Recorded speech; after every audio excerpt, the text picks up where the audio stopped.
Okey, Assalamualaikum warahmatullahi wabarakatuh. Selamat petang. Jumpa lagi dengan saya. Okey, abang kakak, hari ni berjumpa lagi dengan saya, Roy.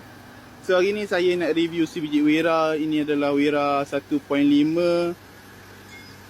automatic 1.5 automatic. Wira ni selepas seadanya saja, tak ada repair apa-apa.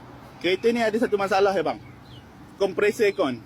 Kompresor aircon hidup, aircon sejuk tapi berbunyi. Kompresor dia dah nak kong. Kompresor dia abang kena tukar. Saya dah search dah, dia punya kompresor lebih kurang dalam 200 something. 200 lebih sikit lah. Ini Wira ni dah siap dengan rim CE28. Depan belakang. Kereta running elok, boleh jalan jauh, jangan takut. 1.5 cuma dia carburetor saja. Minat PM saya. Kalau murah layan, kalau mahal abaikan. Tengok dalam. Dalam pun lawa lagi. Cun melecun. Seat memang cantik bang, boleh tengok Seat cantik lagi. Seat semua cantik. Dalam ni banyak barang ori lagi lah. Cuma cat je lah. Kereta ni kalau saya cat balik, dah jadi lawa, dia dah jadi harga lain. Dalam memang cun.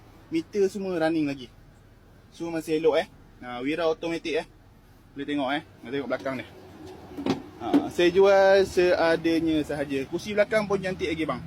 Kereta ni dulu aircon dia running, tapi bila kompresor dia bunyi, dia sejuk sekejap abang kena standby duit pula lah nak buat kompresor dia. Nak suruh saya buat terus pun tak ada masalah, cuma nak kena plus duit.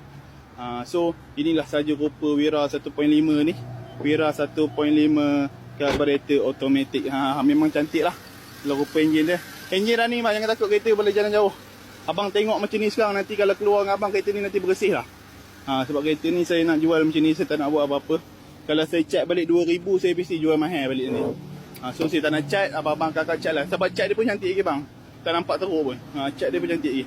Siap Puspakom, Rotek Insurance atas abang kakak sendiri. Tukar nama Rotek Insurance, abang kakak sendiri tanggung. Yang benda lain saya tak tanggung. So itu sahaja untuk Wira Auto ni. So guys, okay gang. Sekian daripada saya. Assalamualaikum warahmatullahi wabarakatuh.